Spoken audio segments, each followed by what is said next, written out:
Fala galerinha, tudo bem com vocês? Espero que sim. Estamos aqui para comentar um pouquinho sobre a prova da Unesp, primeira fase, cursos da área de biológicas, né? Uma prova assim, queria comentar de uma forma geral, achei uma prova bacana, legal, cobrou um conhecimento mediano, nada muito profundo, né? Explorou bastante a ecologia, achei que nós tivemos um quantitativo de questões bacanas.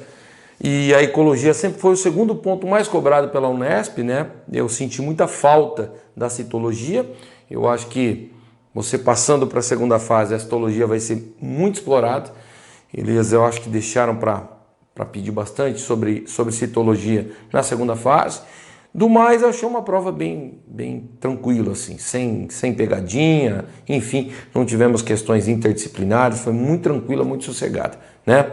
A botânica aparecendo aí, envolvendo um pouco de conhecimento relacionado à geografia, achei muito legal, né? Então vamos lá? Vamos ver como é que foi a prova? Ó, seguinte, a primeira questão já envolve direto aqui ecologia, né? Então ele veio com um texto dizendo os corredores florestais, né? Muitas vezes chamado de corredor ecológico, a gente quando apresenta isso nas aulas fala sobre corredores ecológicos, são estratégicos para a conservação e a recuperação de paisagens degradadas. Sob o ponto de vista do meio ambiente, a implantação desses corredores é importante para combater, né? O que nós pretendemos combater com o corredor ecológico. E aí nós temos alternativas. O impacto do efeito de borda, muita gente, né? O que é efeito de borda? Nunca ouviu falar sobre isso. A gente aborda isso nas nossas aulas, né? Eu vinha falando durante muitos anos que efeito de borda até então não tinha caído ainda em nenhum vestibular tradicional. Mas a gente vinha trabalhando isso nas aulas, né? Porque estava na cara que ia começar a cair e eu acho que esse é um marco. A partir daqui, efeito de borda vai passar a aparecer cada vez mais, é uma nomenclatura que está fazendo parte muito da nomenclatura ecológica de problemas ambientais. Então, a gente vai comentar um pouquinho do efeito de borda, né? Fala de perda de produtividade de solo, refúgio da fauna, diminuição de área natural, fragmentação de ecossistema. Então, o que eu quis abordar aqui um pouquinho com vocês? Bom, primeiro, toda vez que a gente fala de fragmentação de habitat, existe sempre uma fração do ambiente fragmentado que é influenciado por condições dos habitats adjacentes. Isso é efeito de borda. Então o que significa isso? Que quando você desmata, quando você degrada, o que fica preservado sofre uma influência muito forte do ambiente adjacente. Influência essa que pode ser vento, temperatura, visita de espécies adjacentes para fazer predação, para fazer competição, né? A gente usa muito isso aqui, tá vendo? Né? Então você imagina que aqui em volta você tem um habitat que foi fragmentado e que você deixou essa área conservada. Então a gente costuma dizer que o efeito de borda, a influência do vento, a entrada de predadores nessa área, enfim, que esse ambiente ele vai ter uma influência do habitat adjacente e uma parte disso aqui não vai se comportar como o habitat deveria se comportar. Nós teremos uma área aqui, né? Tá aqui essa área aqui, que vai ser o efeito de borda. É toda essa área lateral, né? Numa área mais ou menos desse tamanho, nós teríamos um efeito de borda correspondente a um pouquinho mais de 30%. Quer dizer, 30% dessa área fragmentada não se comportaria exatamente como um habitat. Vou imaginar que fosse uma floresta tropical, ela não se comportaria como uma floresta tropical, porque nós teríamos interferências externas e essa parte, né, mais periférica sofreria então o que a gente chama de efeito de borda. Dá uma olhada aqui, né? Quanto menor a área, eu quero que você perceba o efeito de borda cada vez maior, tá vendo? Né? Por quê? Porque o efeito de borda não muda. A influência do habitat adjacente é sempre o mesmo numa dada área. Se você diminuir a área preservada, o efeito de borda continua o mesmo. Então, proporcionalmente, a influência acaba sendo maior, tá vendo? Né? A área conservada ainda é maior, o efeito de borda corresponde a 64%. A área menor, o efeito de borda corresponde a 88,8%. Nós marcamos aqui, né? Então, esse é efeito de borda. Você fala, mas professor, eu acho que fazer uma manutenção de corredores ecológicos, corredores não degradados, não tem nada a ver com o efeito de borda. Você tem razão. Não tem nada a ver com o efeito de borda. O que ele, na verdade, estava querendo que você lembrasse é toda vez que nós falamos num corredor preservado, nós temos, olha lá, uma estreita faixa de habitat conservada conectando fragmentos que estariam isolados pela atividade humana. O cara foi lá, foi numa floresta, derrubou a floresta, fez uma área, né, de conservação num determinado local, uma área num outro local, e se você não faz uma ligação entre esses dois locais, você vai ter, além do efeito de borda influenciando ali muito, os animais, os seres ficam isolados, né? Existe um isolamento. Esse isolamento, ele traz muitos problemas, muitos problemas. Ó o que eu coloquei. Importância. Ó, o corredor possibilita o deslocamento de organismos, permitindo que com o deslocamento exista um fluxo gênico contínuo, exista uma migração. Isso ajuda na conservação da biodiversidade. Não é só na biodiversidade animal, não. Ajuda inclusive na conservação da biodiversidade vegetal.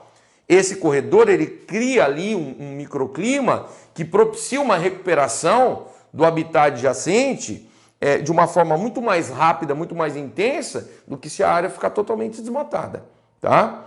E aí você, ó, eu tenho animais que estão com necessidade de acasalamento, que estão vivendo nessa área. E eu tenho animais com necessidade de acasalamento vivendo nessa área. Eles podem se encontrar, né? Eu vou ter um fluxo gênico maior, eu posso ter uma disponibilidade de alimento maior nessa área do que nessa. Eu tendo esse corredor, eu posso ter esse fluxo. Então o animal tem uma chance maior de sobrevivência, uma chance maior de trocar genes. Você tem a evolução acontecendo de uma forma muito mais intensa. Então você teria que pensar nesse tipo de coisa. Eu fiz uma imagem aqui para vocês. Olha aí, tá vendo? Né? Uma área desmatada aqui assim, ó, né? Tá aqui, ó, né? Aqui você tem uma outra área desmatada. Você percebe que aqui não tem ligação?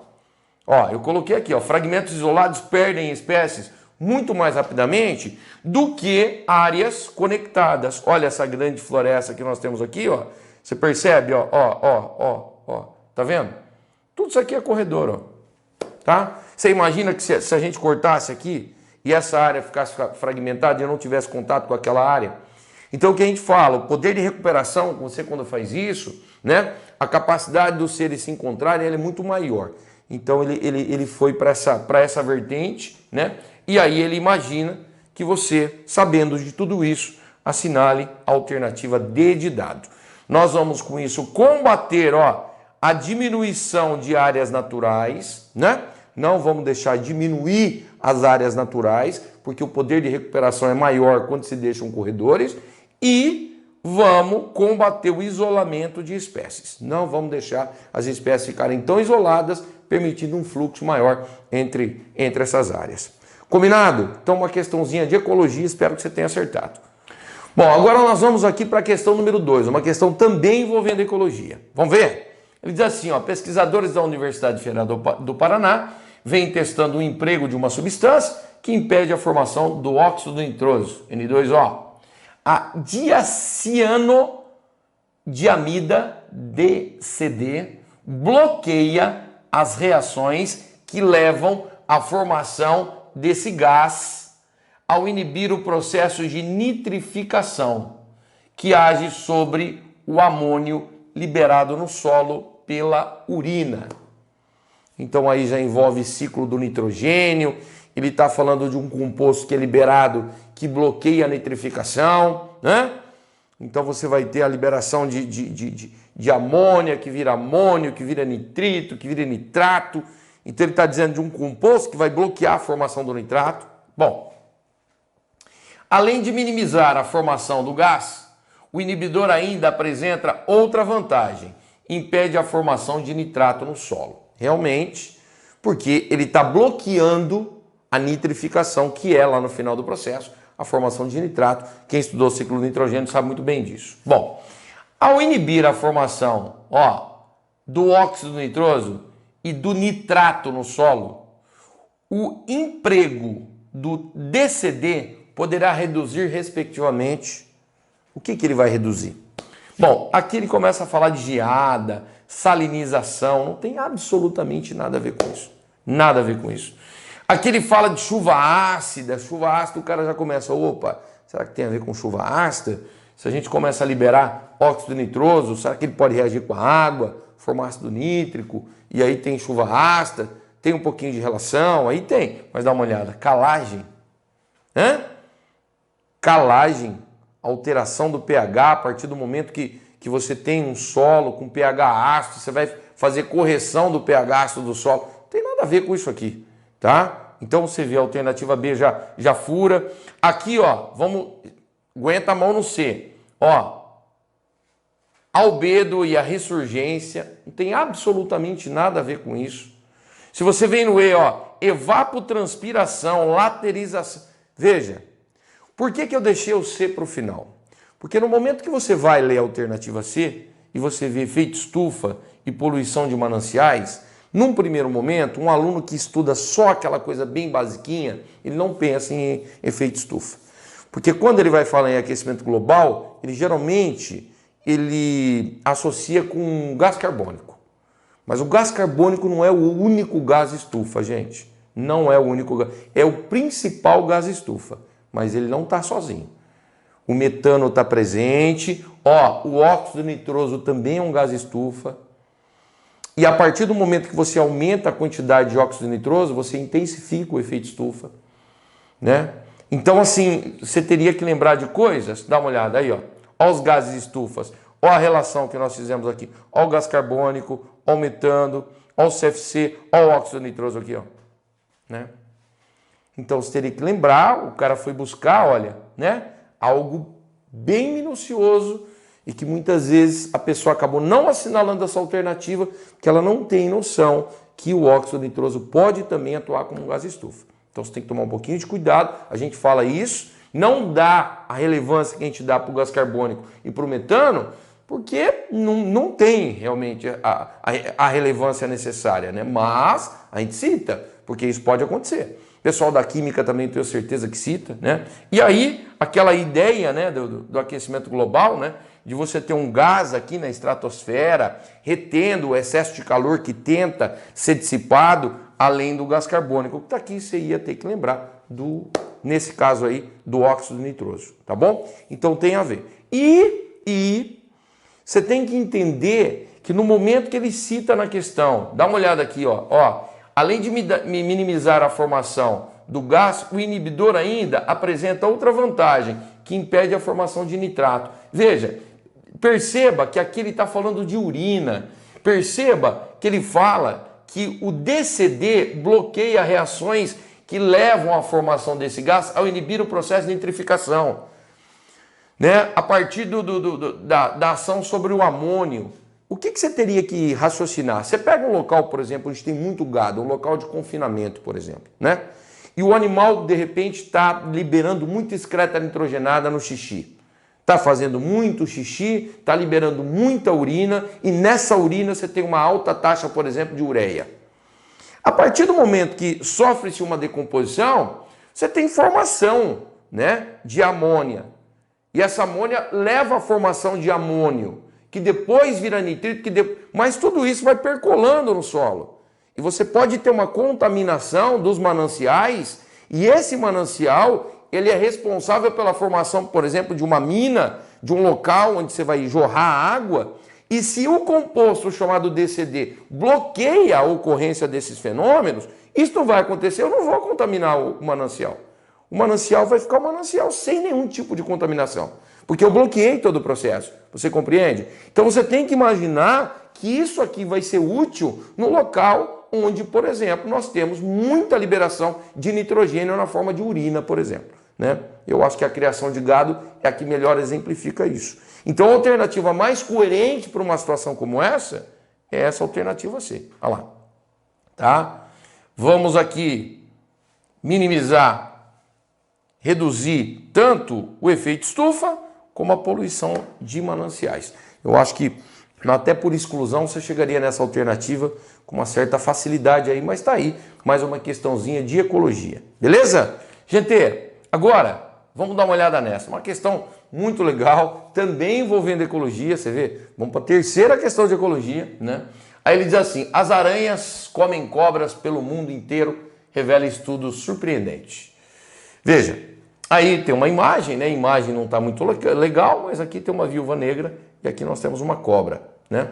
Aí eles dizem assim, uma aranha consegue matar e comer uma cobra? Essa pergunta é o tema de um novo estudo publicado no jornal Arachnology e a resposta é um grande sim. As aranhas que comem cobras podem ser encontradas em todos os continentes, exceto no Antártico. Para compreender completamente o papel importante das aranhas no equilíbrio da natureza, é crucial compreender todo o espectro de seus hábitos alimentares, diz Martin Niffler, líder do estudo e especialista em aranhas da Universidade de Basileia, na Suíça. Bom, isso foi surpreendente, chamou muita atenção, foi um estudo que fizeram mostrando que uma aranha como essa, que no caso é uma viúva negra, ela consegue matar, consegue comer cobra, mas a cobra também consegue matar aranha e consegue comer aranha. Então, numa cadeia alimentar, né, um pode comer o outro, enfim. Aí diz assim, ó, a reportagem apresenta uma situação peculiar em uma teia alimentar, na qual as aranhas comem cobras, que por sua vez comem aranhas. Contudo, outros organismos integram essa teia alimentar, como exemplificado no esquema a seguir. Bom, aí vem lá um esquema. Um esqueminha tradicional, com produtor, consumidores. Aqui só não tem decompositor, então você tem um produtor aqui que seria a planta, né? O gafanhoto sendo um consumidor primário. O pássaro também sendo um consumidor primário. Mas se o pássaro comer o gafanhoto, ele passa a ser um consumidor secundário. Olha lá, a aranha, se comer o gafanhoto, passa a ser consumidor secundário. Se o pássaro comer a aranha, passa a ser aqui um consumidor terciário. E aí vai, né? Você pode olhar aqui a cobra, tá vendo o que ele faz, né? Ó, se você der um foco aqui, ó, olha lá, né? A cobra está comendo aranha, mas a aranha também está comendo cobra. Você tem uma situação aqui ímpar, enfim. Ele mostra uma cadeia, uma teia alimentar aqui em cima do texto que ele te traz. Mas as alternativas com relação a isso, elas não são complexas. Se você pegar, deixa eu ir lá na alternativa para te mostrar, ó, só para você ter uma noção, ó lá. Considerando as informações do texto e a teia alimentar do esquema, aí ele vem falando de biomassa, ele vem falando de energia, sabe? Ele basicamente fala de biomassa e de energia. Então o que eu fiz? Eu trouxe para vocês aqui um pouquinho de lembrança de pirâmide de biomassa, né? O que a pirâmide de biomassa faz? Olha lá, ela indica a quantidade de biomassa de matéria viva que é acumulada na cadeia ou teia alimentar apresentada. Não devemos considerar o tempo que levou para ser produzida. Você só vai chegar e vai avaliar o quanto tem. Apenas uma pequena parcela da biomassa adquirida por nutrição é transferida para a matéria viva. Por quê? Porque a maior parte da matéria obtida na alimentação é quebrada para se obter energia, parte dela é excretada, né? Vira excreta nitrogenada e grande parte dela vira fezes. Então você come 1 quilo, mas você não incorpora 1 quilo, porque grande parte você acaba perdendo fazendo essas relações fisiológicas todas aqui. Muito bem, então as pirâmides de biomassa são clássicas, são pirâmides, por exemplo, como essa aqui, base larga, ápice estreito. Nós temos uma exceção, mas que não é o caso desse texto. A exceção que nós temos é a pirâmide de biomassa, que envolve fitoplâncton e zooplâncton, que ela acaba sendo invertida por conta da reprodução, mas não é o caso dessa aqui, é uma pirâmide clássica, né? São seres terrestres. E depois eu coloquei aqui um pouquinho de pirâmide de energia, que é uma pirâmide que sempre a base larga e o ápice estreito. Por quê? Porque os produtores usam energia solar para poder produzir o seu alimento, colocam essa energia na forma de energia química. Então tudo isso que você vê aqui é a energia presente no alimento, que foi captado do sol, mas os seres fazem respiração. Os seres gastam parte desse alimento, né, para poder gerar energia num processo de respiração, e o que eles não gastam sobra. E o que sobra, né, ele passa para o nível trófico seguinte, que continua gastando por respiração, e o que sobra é passado para o nível trófico seguinte, que continua gastando por respiração, e o que sobra é passado para o nível trófico seguinte. Então a pirâmide de energia é sempre essa pirâmide clássica, tradicional, enfim. Então tá aqui. E aí, você quando vem para a alternativa, considerando as informações do texto e a teia alimentar do esquema, a biomassa obtida das plantas se mantém de maneira cíclica na teia alimentar. Ela não se mantém, né? Ela diminui, ela vai diminuindo e depois ela é reciclada, mas quando o ser morre, isso é reciclado e tudo mais, mas ela não se mantém. Existe uma queda de biomassa. Então não pode ser a alternativa A. Alternativa B, ó, gafanhoto e pássaros transferem para a teia parte da energia obtida dos produtores. Você percebeu que tanto o gafanhoto quanto o pássaro atua como consumidor primário? Então ele pega a energia que tinha na planta, que não é toda a energia que a planta conseguiu, porque a planta gastou um pouco da energia fazendo respiração, e o que ficou, ficou no corpo deles, eles pegaram, né? E eles trouxeram isso para dentro da teia. Por quê? Porque eles também são predados, eles são usados como alimento por outros seres, então eles acabam trazendo para dentro dessa teia um pouco de energia que foi conseguido via planta. Então a alternativa correta para nós é a alternativa B de bola. O C, olha lá, a maior quantidade de energia química transferida está disponível na aranha. Não. Está disponível primeiro na planta e depois no consumidor primário, depois no secundário. A aranha está mais distante. Então não pode ser essa alternativa, né? O D, toda a biomassa obtida dos pássaros pelas cobras será transferida para a aranha. Não, porque é o que eu falei, perde-se muito, você não consegue transferir tudo.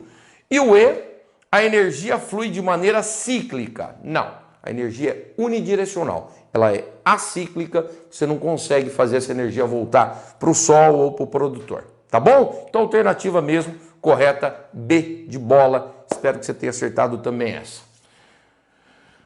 Questão número 4. A questão número 4 já vem trazendo fisiologia, um assunto top, legal, todo mundo gosta muito de trabalhar isso, é bem bacana, porque envolve a parte de reprodução humana, né?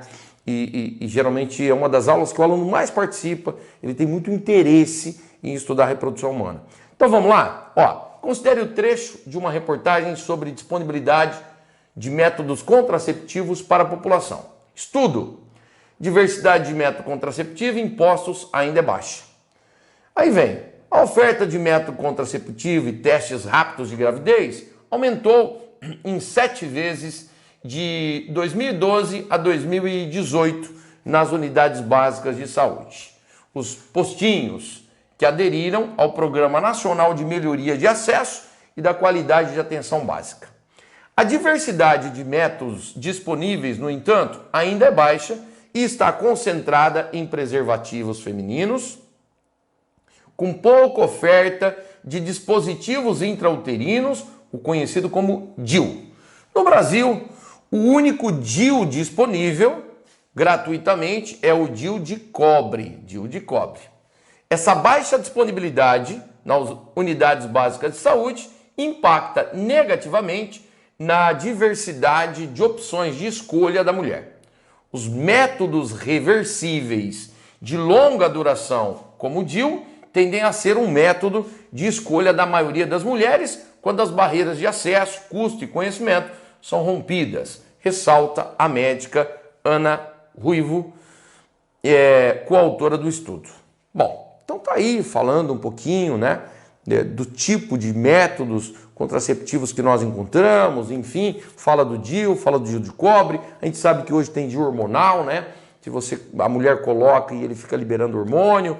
O DIU de cobre é um DIU que cria uma reação, né, negativa dentro do útero, a gente vai mostrar já para você, mas o texto fala sobre isso. E aí ele diz assim, ó, o hormônio detectado na urina que indica resultado positivo para a gravidez, o modo de ação do DIU e uma opção de método contraceptivo feminino reversível. Um método contraceptivo reversível é assim, enquanto eu estiver utilizando, eu não vou engravidar. Mas se eu quiser engravidar, eu paro e aí vou engravidar. Beleza? Bom, de longa duração são respectivamente. Bom, primeiro, eu quero saber o hormônio detectado na urina, tá aqui, que indica resultado positivo para a gravidez. Gente, dá uma olhada nisso aqui. Quando a gente está mostrando sobre ciclo menstrual, falando tudo que a gente tem que falar sobre ciclo menstrual e tudo mais, a gente mostra sempre que quando uma mulher fica grávida, quando ocorre nidação, que é a fixação do embrião no endométrio, a gente começa a ter a produção, né, principalmente pelo trofoblasto ali, aquela camadinha de célula que se fixa, né, no útero, de um hormônio que é o HCG, hormônio gonadotrofina coriônica. Ó. O HCG está presente somente no sangue de mulheres grávidas. Sua presença é a base para teste de gravidez. Só produz HCG se tiver um embriãozinho ali, né? O trofoblasto é quem vai iniciar a formação da placenta. Então a gente costuma dizer, ó, a hora que começa a formação da placenta, o HCG é liberado. É ele que não deixa a mulher menstruar. É ele que freia o fluxo menstrual, né? Ele atua lá no corpo lúteo do ovário da mulher para não deixar o corpo lúteo degenerar, fazer com que o corpo lúteo continue produzindo estrógeno e progesterona e a mulher então não tenha menstruação. Olha lá, no exame de sangue, né? Consegue quantificar a taxa de HCG, isso consegue ser detectado muito cedo, e no exame de urina, taxa de HCG é muito elevada, acaba saindo na urina, não logo nos primeiros dias, tem que esperar um tempinho, mas sai. Então por isso que você consegue fazer esse teste aqui, né? Tem essa tirinha que você compra no exame, que muitas vezes você compra na farmácia, você coleta a urina, né? E mergulha, a fitinha tem uma marquinha aqui assim, até onde a urina tem que bater. E o que acontece? Se sair só uma faixinha aqui, ó, só uma faixinha bem em cima, resultado negativo. Se nós tivermos duas faixas, além dessa primeira, tiver uma segunda, independente se ela está muito forte, muito fraca e tal, mas se a segunda aparecer, é porque tem HCG na urina, a pessoa está grávida, né? Então, seria uma situação como essa. Então, primeiro, o hormônio é o HCG, o hormônio gonadotrofina coriônica. Deixa eu voltar um pouquinho aqui para você. Ó, aí ele pergunta, o modo de ação do DIU. Como é que é o modo de ação do DIU? Gente, tá aqui, ó. O DIU, dispositivo intrauterino, olha lá, dispositivo de plástico com hormônio ou metal, tá? Que no caso é um de metal que tem cobre na ponta. Colocado dentro do útero, e o que ele faz? Ou ele impede a fecundação, tá vendo ele aqui, ó, né? Tá ele aqui, ele impede a fecundação. Por quê? Porque ele cria uma situação negativa dentro do útero, de instabilidade bioquímica ali, e os espermatozoides, quando passam por ali, acabam morrendo. Ou, caso não morram, ó, impede a nidação, que é a fixação do embrião no endométrio. Tá? Então mata o espermatozoide na hora de passar, de entrar, ou se um ou outro espermatozoide conseguir fazer fecundação, na hora de voltar, ele impede a nidação, tá? Um dos dois. Então esse seria o DIU. E, veja bem, aí ele quer uma opção de método contraceptivo feminino reversível de longa duração. De longa duração. Você sabe que a gente sempre comenta que a pílula anticoncepcional é algo fantástico. É uma das coisas mais utilizadas pelas mulheres, enfim. E o que a pílula faz? A pílula ela tem hormônios que simulam estrógeno e a progesterona numa taxa que quando a mulher ingere, tá? Essa taxa de hormônio ingerido, ela bloqueia o hipotálamo e a hipófise. E ao bloquear o hipotálamo e a hipófise, você não tem liberação do GnRH, que é um hormônio que sai do hipotálamo e atua na hipófise, pedindo para a hipófise liberar FSH e LH, que são os dois hormônios que vão no ovário, pedir para o ovário começar a se desenvolver para poder ter ovulação. São os hormônios gonadotróficos, né? E a mulher, ao ingerir uma pílula com uma taxa de hormônio sintetizado em laboratório, tá? São dois hormônios. Quando ela engole isso, o corpo entende que ela está numa fase do ciclo que não pode ter produção desse hormônio, não pode ter produção desse, não pode ter produção desse. E aí o ovário, olha lá, eu fiz uma imagem do ovário dormindo, tá vendo? Né? E aí a mulher não ovula. Sempre foi um método fantástico. Só que que o que acontece? A questão fala de um método contraceptivo de longa duração. E nós temos hoje situações de implantes que são feitos embaixo da pele, onde os hormônios são liberados em doses pequenas todos os dias, para que a mulher não tenha que lembrar de tomar pílula. Ela vai ter uma liberação constante de hormônio todos os dias. E quando ela quiser engravidar, ela vai tirar esse implante de plástico, né? Com esses hormônios ela tira, e aí no momento que ela tira, aí ela vai começar a ter ovulação, né? Então na alternativa você tem uma situação como essa. Você quer ver só? Deixa eu tirar aqui para você. Olha lá. O hormônio é o que? É o HCG. Ó, então nós temos HCG na alternativa B, na alternativa C e na alternativa E. É o HCG. Depois, o DIU. O que o DIU faz? Olha na alternativa B, ó. Inibe a secreção de LH. Não inibe. Então o B já foi. Se você vier aqui no C, ó, cria uma barreira física que bloqueia a chegada dos espermatozoides ao útero. É isso que ele faz? Não. Não é uma barreira física, é um problema químico. Ó, se você vier na alternativa E, ó, alteração do ambiente uterino, tornando hostil aos espermatozoides ou anidação. É isso aí que o DIU faz. É isso aí, né? Então, o espermatozoide morre ao passar por ali, ao tentar passar por ali, né? E depois, ó, implantação sobre a pele de dispositivo plástico com liberação contínua de hormônio. Boa. Por quê? Porque é reversível. Se você tirar isso, a pessoa vai voltar a ovular sem nenhum problema. Então, achei uma questão muito legal, muito bacana. Espero que você tenha acertado. Fisiologia, uma parte da fisiologia que eu acho que, independente do curso que você vai fazer, todo mundo tem que conhecer. Bom, aqui a gente vai para a questão número 5. E a questão número 5 fala o seguinte. Descobri um mês depois do parto que minhas gêmeas têm síndrome de Down. Síndrome de Down foi um assunto que eu apostei muito esse ano que iria cair. Foi uma das aulas que nós postamos no YouTube, eu postei no YouTube todas as formas de Down, né? Uma situação de aneuploidia. E nós temos Down por trissomia do cromossomo 21, temos Down por mosaicismo, né? Células normais e células anormais. E nós temos Down por translocação.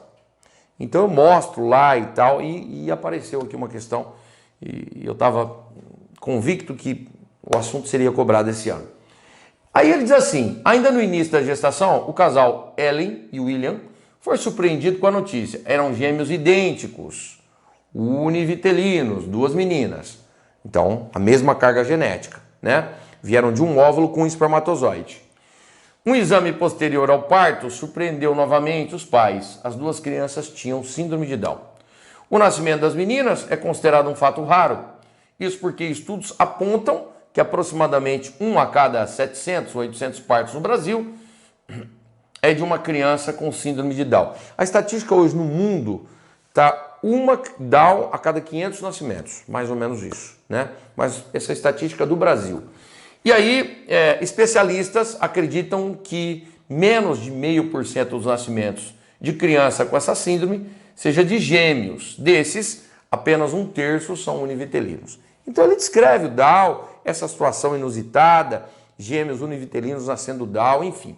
Aí vem assim, ó, a condição cromossômica de células somáticas das meninas é caracterizada como uma trissomia de cromossomo 21.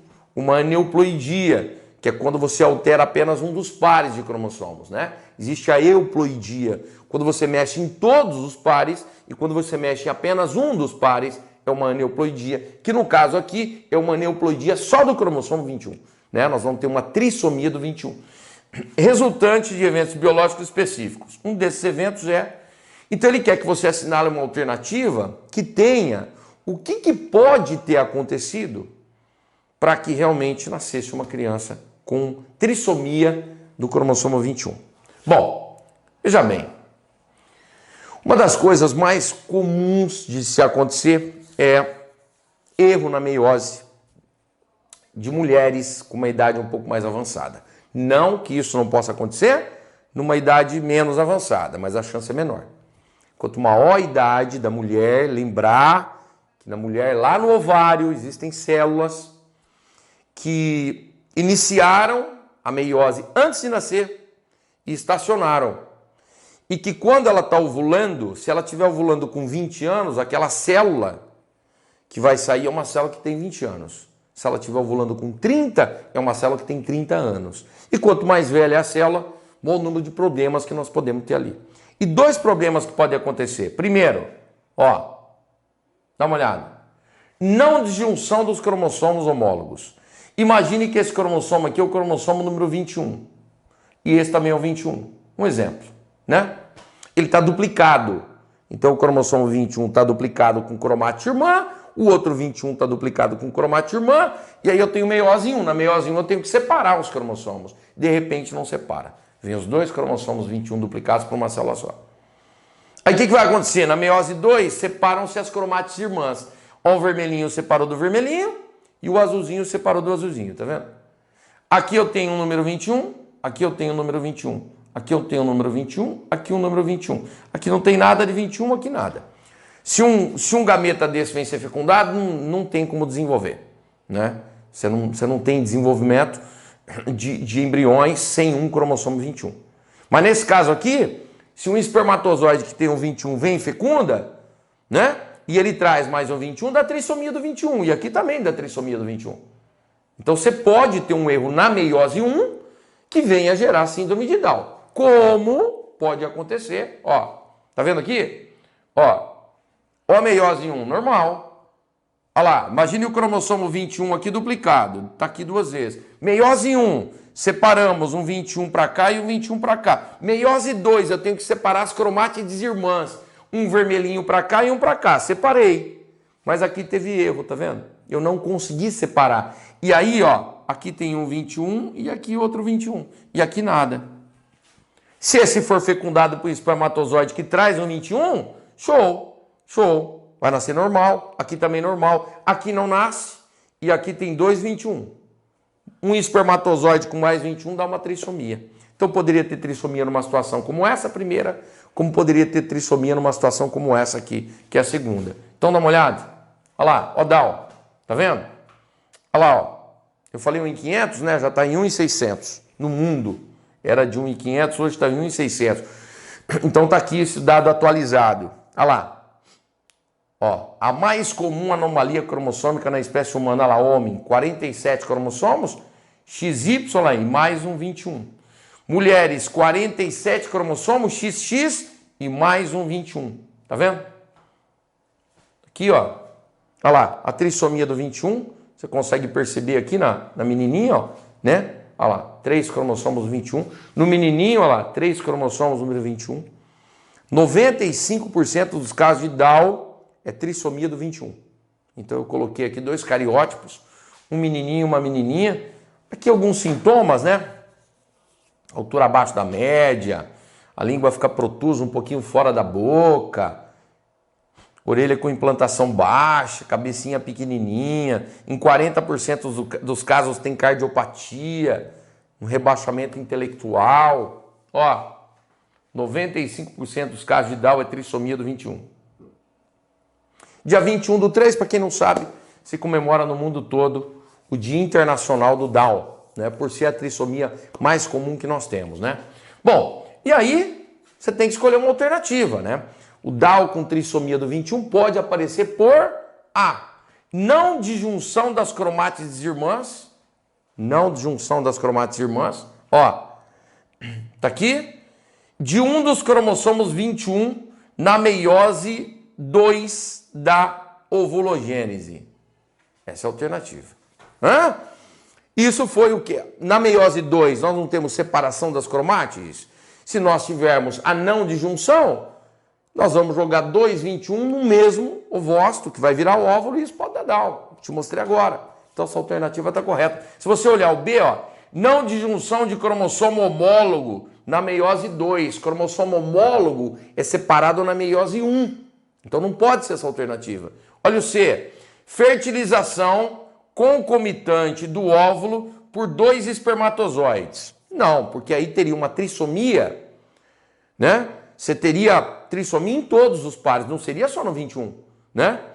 nós teríamos uma triploidia, um espermatozoide é N, o outro é N e o óvulo é N, você teria uma célula 3N.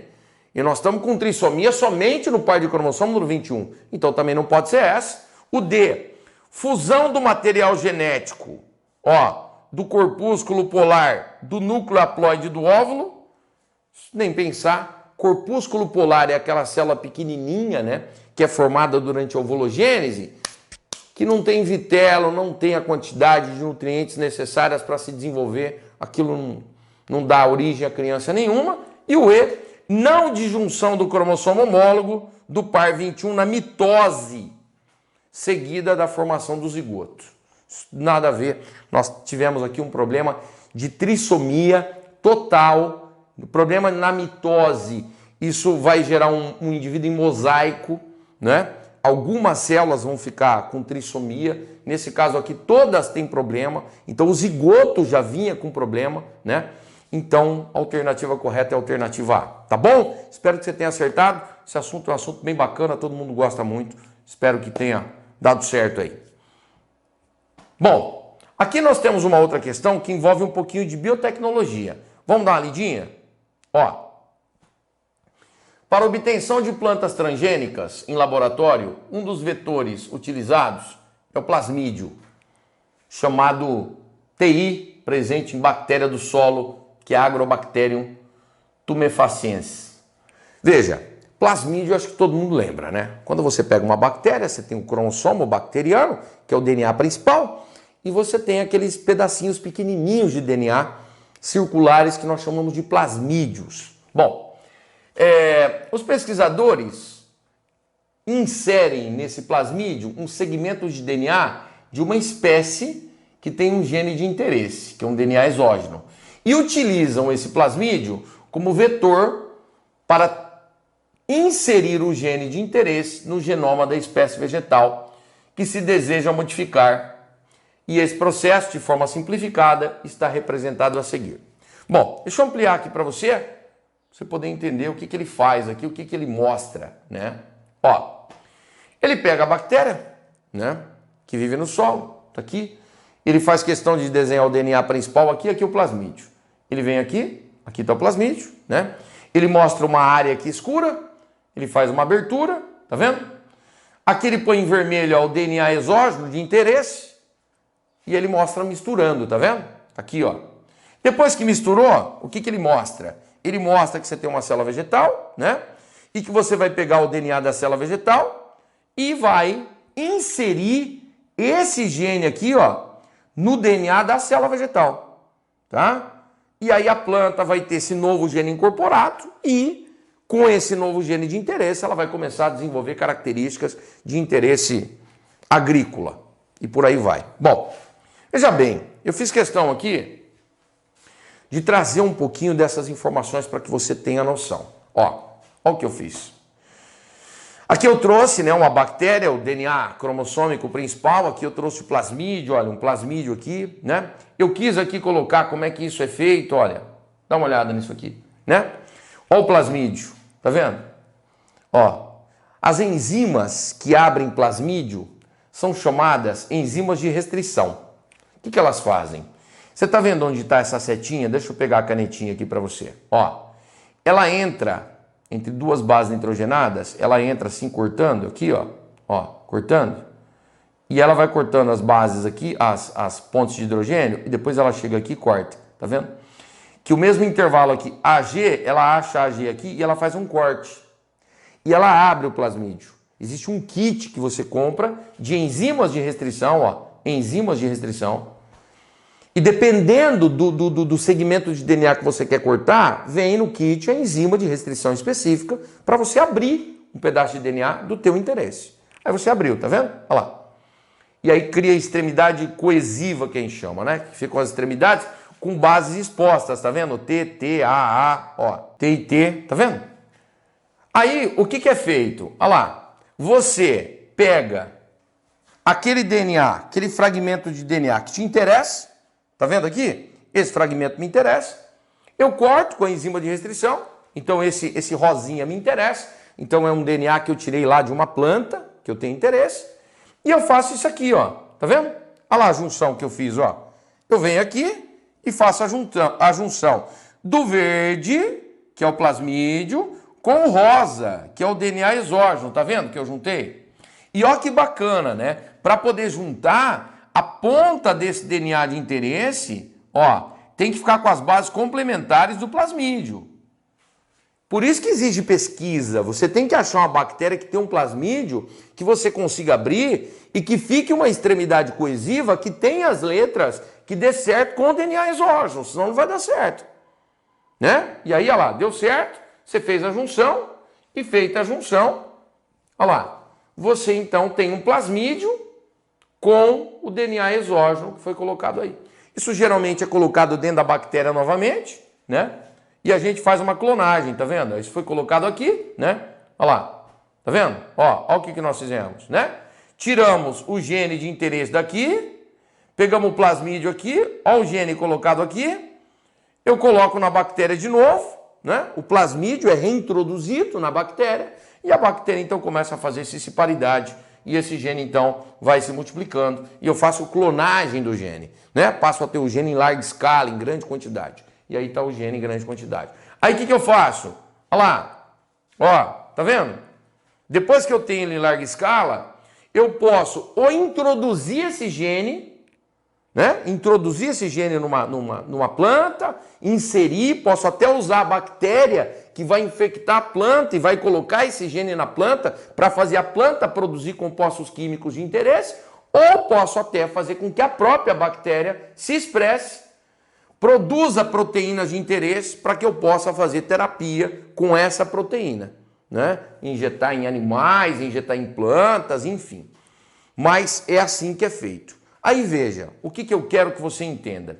Que quando essa questão é dada, ele fala assim, ó, na figura, as etapas em que ocorre indução da diferenciação celular, a aplicação das enzimas de restrição e a recombinação entre os genes de interesse e o DNA vegetal estão indicadas pelos números. Gente, primeira coisa que é feita aqui em 1 é você pegar o plasmídio e você inserir o gene de interesse. Para isso, nós tivemos a aplicação das enzimas de restrição. É isso aqui, ó, enzimas de restrição. Né? Então o 2, né? Essa segunda aqui, que a primeira é a indução da diferenciação celular e depois a aplicação da enzima, é nesse momento aqui, ó. A aplicação da enzima é nesse momento aqui, ó, né? É nesse momento aqui. Agora, professor, indução da diferenciação celular. A célula ficar diferente, a célula passar a trabalhar de uma forma diferente. A célula só vai passar a trabalhar de uma forma diferente depois que você introduziu o DNA novo na célula. E a introdução foi feita aqui, ó. Ó, eu peguei o DNA da célula vegetal, eu introduzi para que aqui esse gene passasse a se manifestar. Então isso aqui começa com o número 3. E a última frase, recombinação entre o gene de interesse e o DNA vegetal. Onde foi feita essa mistura? Essa mistura foi feita exatamente aqui, ó. Tá vendo? Ó, eu peguei aqui, peguei o plasmídio e aqui eu fiz a mistura, ó, né? Eu misturei um DNA exógeno com o DNA da planta. E aqui a célula se diferenciou de uma forma diferente do que vinha se diferenciando, porque o gene novo está aí. E a enzima de restrição foi aqui usada no início do processo, né? Então fica 3, 1 e depois no último 2. A alternativa aqui é a alternativa B de bola. Então aqui você ia ter que saber um pouquinho de biotecnologia para poder acertar essa questãozinha aqui. Espero também que tenha dado certo, tá? Essa questão, ela envolve um pouco de citologia, mas ela tem um pé mais na genética, na parte biotecnológica, do que na citologia propriamente dita, né? Então, tá aí. Bom, e agora temos uma questão que eu também achei bem bacana, uma questão que envolve botânica, uma questão que envolve um pouquinho de conhecimento de bioma, envolve ao mesmo tempo um pouquinho de evolução. Muito legal a questão. Vamos lá? Vamos ver a questão? A questão diz assim, ó.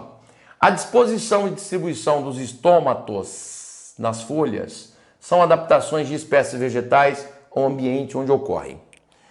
Os estômatos podem estar dispostos em ambas as faces da folha ou em apenas uma delas. Então você pode ter dos dois lados, como pode ter de um lado só, ou na face superior ou na face inferior. Quando são encontradas nas duas faces, a folha é chamada de anfiestomática.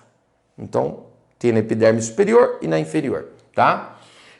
Quando são encontradas apenas na face abaxial, que é a face inferior, a folha é hipoestomática, só está embaixo. Aí você imagina, né? A luz está batendo em cima, geralmente o estômago quando fica embaixo é para a planta transpirar menos, e aí vai. E depois, e quando estão presentes apenas na face adaxial, que é a face superior, a folha é epistomática. Então ela está em cima. Quando que o estômago vai ser assim? Quando a planta está em contato com a água, porque aí não dá para ter o estômago embaixo. Vai ter que ter o estômago em cima para poder fazer troca gasosa, né? E aí vai.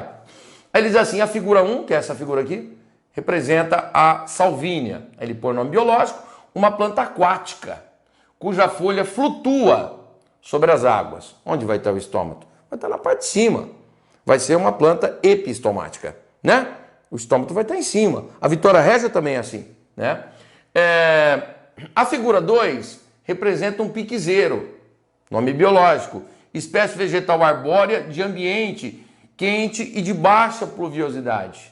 Veja, o que acontece? Essa aqui vai ter folha epistomática, né? O estômago está na face superior. O piquezeiro, ele não vai ter estômago dos dois lados. E nem estômago em cima, porque se ele vive num local com baixa pluviosidade, um local quente, ele vai ter o estômago onde? Embaixo. Vai ser uma planta hipoestomática. Hipoestomática.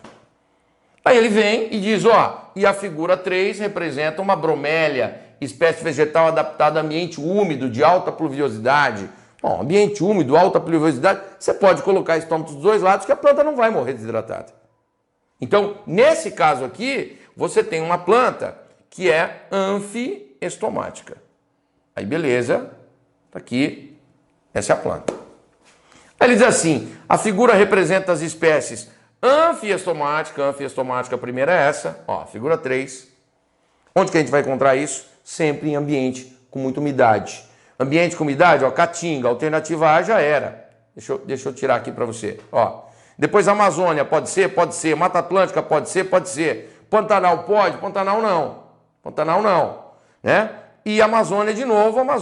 Nós ficamos com 3 alternativas aqui, né? Depois ele fala, hipoestomática. Cara, hipoestomática vai ser a 2. A 2 vai ser em clima quente. Aí você vem aqui, né? Amazônia, Cerrado, pode ser no Cerrado? Pode ser no Cerrado. Ou C aqui, Cerrado, pode ser no Cerrado? Pode ser no Cerrado.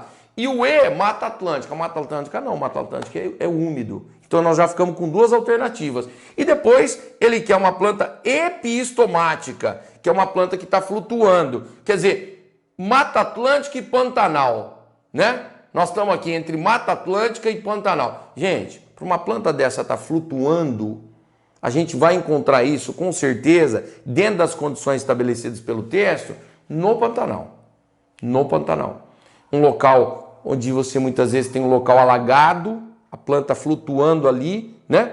E aí você encontra essa planta ali na região do Pantanal, porque na região amazônica ou na Mata Atlântica você não encontra esse tipo de planta, isso não é típico desses locais, né? Na floresta amazônica a gente poderia encontrar a Vitória Régia, mas aí ficaria muito na cara, né? Ele não ia fazer isso, ia dar a questão de mão beijada para você. E eu coloquei aqui para você poder revisar lá, para quem não conhece a salvínia, né? Esse vegetal aqui, ó, como é que ele fica, tá vendo? Olha a raiz, olha a folhinha, né? Só fica a folha exposta. O piquezeiro tá aqui, ó, né? É a segunda figura, eu achei a imagem que o vestibular te deu muito. E a bromélia, que foi citada, é essa planta aí, ó. Precisa de muita umidade, planta linda, maravilhosa. Olha lá, folha hipoestomática, estômago na face inferior, epistomática na face superior e anfiestomática nos dois lados. E aí a alternativa aqui para nós, a alternativa C, tá? Mata Atlântica para a nossa bromélia, Cerrado para o piqui e região pantaneira, Pantanal para a nossa plantinha chamada salvínia. Beleza? Questão bem legal, gostei bastante dessa questão. Bom, aqui vem uma questãozinha de genética, gente. A figura representa a radiografia da mão de uma menina portadora de polidactilia. Olha a quantidade de dedos. 1, 2, 3, 4, 5, 6 dedos. Né? Uma anomalia genética que consiste na alteração quantitativa anormal dos dedos da mão, que é a quirodáctilos, ou dos pés pododáctilos. Então, pode ser tanto na mão como pode ser no pé, e tem pessoas até com alteração de número de dedos tanto na mão quanto no pé. Aí ele fala assim, na família dessa menina, seu pai, seus avós paternos são portadores da mesma característica, mas não sua tia e seu tio, únicos irmãos do seu pai. O que eu indico? Que quando você está lendo isso, que você vá montando um heredograma. Você vem ali e começa a montar uma árvore genealógica com esses dados para estruturar os dados do exercício. Isso vai facilitar muito a sua resolução. E aí ele continua. A mãe e o único irmão dessa menina não apresentam essa característica.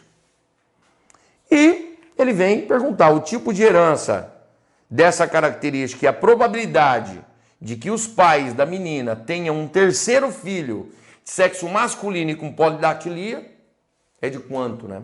Bom, o que eu fiz?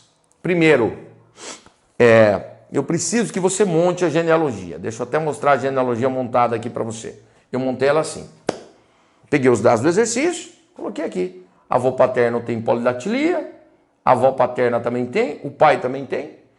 Foi citado que o irmão e a irmã não tem, né? A mãe não tem, e a menina tem um irmão que também não tem polidactilia. E eu quero saber qual é a chance aqui, né, de uma outra criança, nascer aqui um menininho com polidactilia. Essa é a... E ele pergunta, que herança é essa? Que herança é essa? Gente, se você vier aqui, como reconhecer se a herança é autossômica ou se é uma herança do sexo? Então, eu cito sempre isso aqui, ó. Decidir se é autossômica ou relacionada ao sexo. Veja, primeiro passo.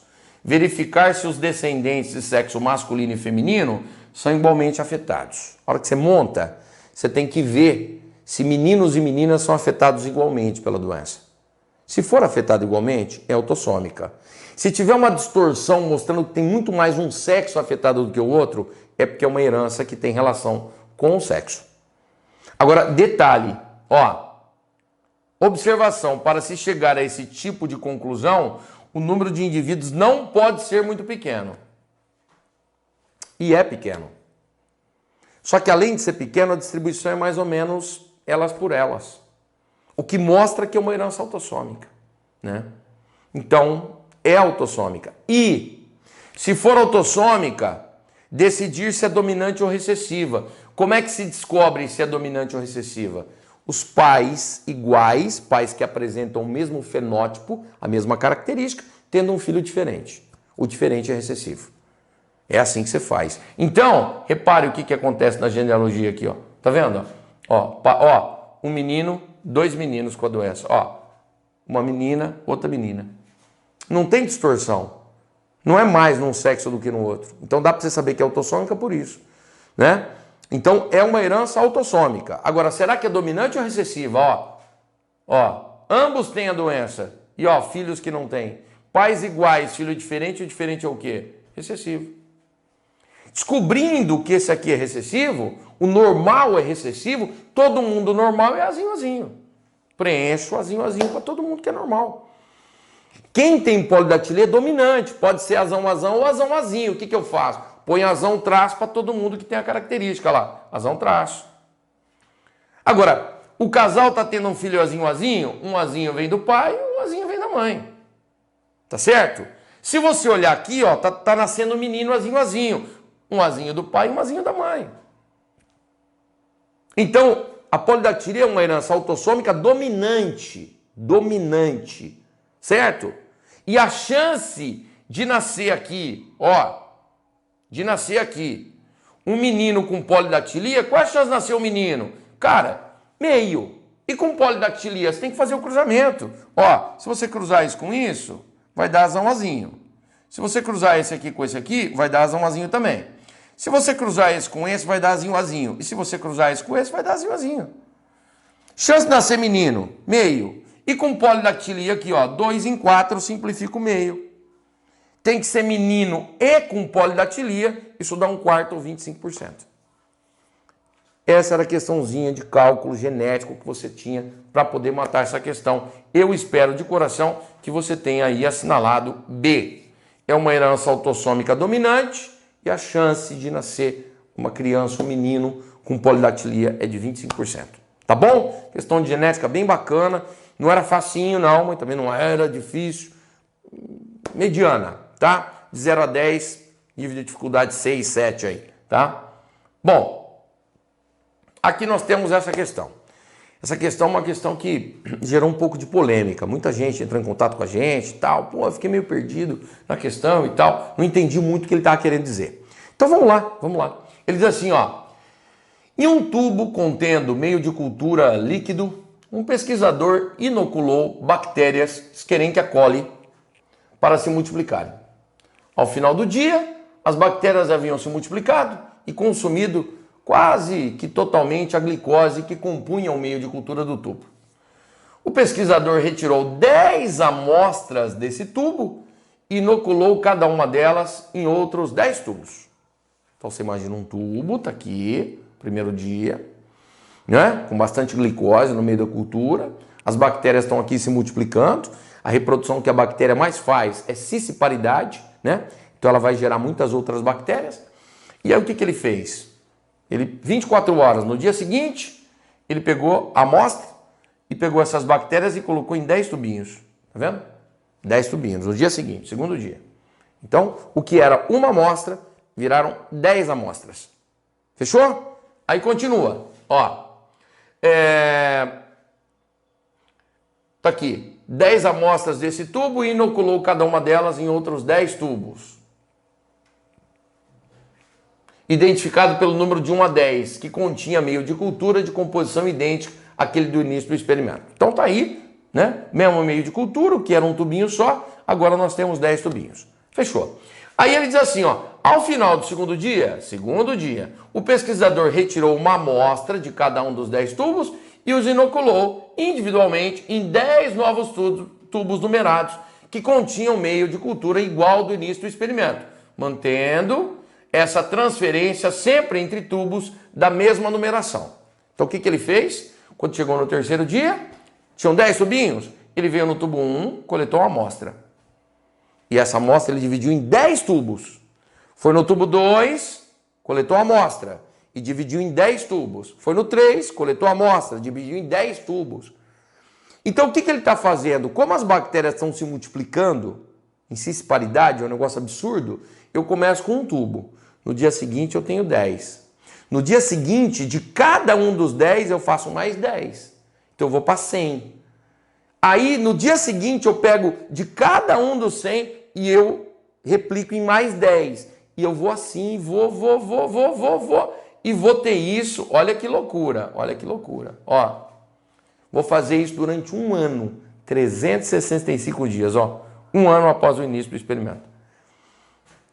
Aí ele diz assim, ele diz assim, deixa eu pegar aqui, esse procedimento foi repetido todos os dias ao longo de um ano, como esquematizado na figura. Então ele faz uma figura onde ele tenta resumir isso. Aí ele diz assim, no último dia do experimento, as bactérias dos 10 tubos foram analisadas e o pesquisador verificou que alguns tubos continham bactérias com características bioquímicas bastante diferentes daquelas dos demais tubos e diferentes daquelas das bactérias usadas no início do experimento. Então, deixa eu ampliar isso aqui para você. Olha que loucura. Ó, você está vendo a cor que ele começa? Percebe? Mantém a cor, pá. Ó quando chega no final. Você percebe que alguns tubos mantêm a cor do início, mas ele procura colocar algum... Ó o tubinho 3 com uma coloração diferente. Ó o tubinho 7 com uma coloração diferente. Ó o tubinho 10 com uma coloração diferente. Ele está dizendo que alguns tubos as bactérias estão diferentes do que se iniciou, né? Bom, veja só. Quando ele faz isso, ele quer saber o seguinte. Deixa eu pegar aqui. Esse experimento verificou, evidenciou A. O que esse experimento tenta evidenciar? Senhores, dê uma olhada. Sempre que você vai pensar em reprodução bacteriana, você tem que sempre ter a seguinte premissa na sua cabeça. Bactéria se multiplica de forma muito rápida, é absurdo o processo de disparidade que ela faz. Ela dobra a população numa média a cada 20 minutos. E ó, as mutações são a principal fonte de variação em bactérias. Novas mutações podem aumentar rapidamente a diversidade genética em espécies com tempos de geração curto e formando grandes populações, fazendo com que a bactéria evolua rapidamente. Cara, a bactéria está aí já há 3,5 bilhões de anos. E você vai estudar fotossíntese, tem bactéria. Você vai estudar quimiossíntese, bactéria. Fermentação alcoólica, lática, acética, decomposição. O que você pensar dentro da biologia, em termos bioquímicos, a bactéria está presente. E o que mais faz com que a gente tenha essa diversidade tão absurda de bactérias assim, são as mutações. Porque quando acontece a mutação, como a bactéria se reproduz muito rapidamente, ela transfere a mutação para as próximas bactérias. Então a mutação ela é transmitida de uma forma muito rápida e o ambiente vai selecionar. Tá certo que a maioria das mutações são prejudiciais, são bactérias, são mutações ruins e tal, mas muita mutação traz benefício para a bactéria. Então ele tenta mostrar isso através desse experimento, sabe? Em um ano, você vê quantos tubinhos com cores diferentes, né? E aí, veja bem na alternativa. A, né? O experimento evidencia convergência adaptativa. Convergência adaptativa é quando espécies que apresentam ancestrais diferentes vão para o mesmo ambiente, passam por seleções semelhantes e acabam ficando com aspectos semelhantes, criando órgãos análogos. Não tem nada a ver, porque eu começo com um tubo só, com uma espécie de bactéria que é Escherichia coli. Não tem absolutamente nada a ver com convergência adaptativa, né? Depois vamos no B. Especiação simpátrica, uma vez que novas espécies bacterianas surgiram em um mesmo tubo sem que houvesse isolamento geográfico. Gente, ele não disse que apareceram espécies de bactérias novas. Isso não foi dito. Em momento nenhum ele falou que foram criadas bactérias de espécies novas. Ele não falou isso, né? Então, eu não posso ir para especiação simpátrica. E especiação simpátrica é quando eu consigo formar espécies onde todo mundo está vivendo no mesmo ambiente. E ele isola as bactérias porque ele coloca em tubos diferentes. Existe um isolamento geográfico. Porque se eu tenho um primeiro tubo e depois eu divido esse tubo em 10, eu fiz um isolamento. A bactéria desse tubo 1 não encontra com o tubo 2, não encontra com o tubo 3, não encontra com o tubo 4. Elas teriam que estar vivendo no mesmo ambiente para ser uma isolação, uma especiação simpátrica. Então eu não posso dar especiação simpátrica por conta disso, né? Então tem que tomar muito cuidado de não assinalar a B. Eu sei que muita gente me mandou aí que, puta, eu acabei assinalando a B. Você percebe por que não pode ser a B? Você separou em tubos diferentes. Elas não estão vivendo todos no mesmo tubo. Começaram vivendo no mesmo tubo, mas depois você separou. Bom, C. Deriva genética, que se caracteriza pelo aumento da frequência de características genéticas. Não, quem já estudou genética de população sabe que oscilação genética ou deriva genética é quando você tem algum fenômeno drástico que muda a frequência dos genes do dia para a noite. Em momento nenhum nós tivemos algum fenômeno descrito que matou uma grande quantidade de bactéria, mudando a frequência dos genes, fazendo com que o gene azão, que estava em maior quantidade, diminuísse. Não tem nada a ver isso aqui com genética de população. Ele não fala sobre gene, ele não leva a esse tipo de raciocínio. Então não tem nada a ver com isso. Depois, nós temos aqui, divergência genética causada pelo favorecimento de mutações adaptativas não compartilhadas entre as populações bacterianas de tubos com números diferentes. Cara, essa é a alternativa mais viável. Ele está mostrando uma divergência genética, porque começa igual e de repente no fim, depois de um ano, eu tenho tubos que têm bactérias com alguns genes diferentes da população inicial, né? E isso, obviamente, é causado principalmente pela mutação e pela reprodução rápida. A mutação é o principal ponto de variabilidade genética da bactéria. Então você teria que aí, nessa alternativa, seria a mais viável de todas. Se você for na E, ó, competição interespecífica, quer dizer, competição entre seres de espécies diferentes. Onde que ele mostra competição interespecífica na questão? Em que momento ele caracteriza competição interespecífica? Ele não fala disso em momento algum. Ele diz que está acabando a glicose e aí ele separa isso no final do dia, coloca em 10 tubos com um novo meio de cultura, de novo com mais glicose. Ele não mostra a competição, ele em momento nenhum mostra que a competição leva a isso. Então a alternativa viável aqui realmente era a alternativa D, essa divergência genética que surge causada pela mutação principalmente, né? Então, tá aí, essa era a resolução a resolução da provinha da Unesp, área biológicas, cursos envolvendo biológica. Eu espero de coração que vocês tenham acertado. É o que eu falei no começo, a prova não foi uma prova dada, mas também não foi um nível assim elevado. Foi um nível Unesp, um nível bacana, um nível, sabe, de questão bem construída, bem legal. E achei bacana a prova, de coração, espero que vocês tenham ido bem, tá bom? Espero na próxima resolução, boa sorte aí em todos os vestibulares que vocês estão prestando, tamo junto sempre, qualquer dúvida pode recorrer ao Biologia Nota 10 aí, que estamos aí para te ajudar, tá bom? Forte abraço e fui!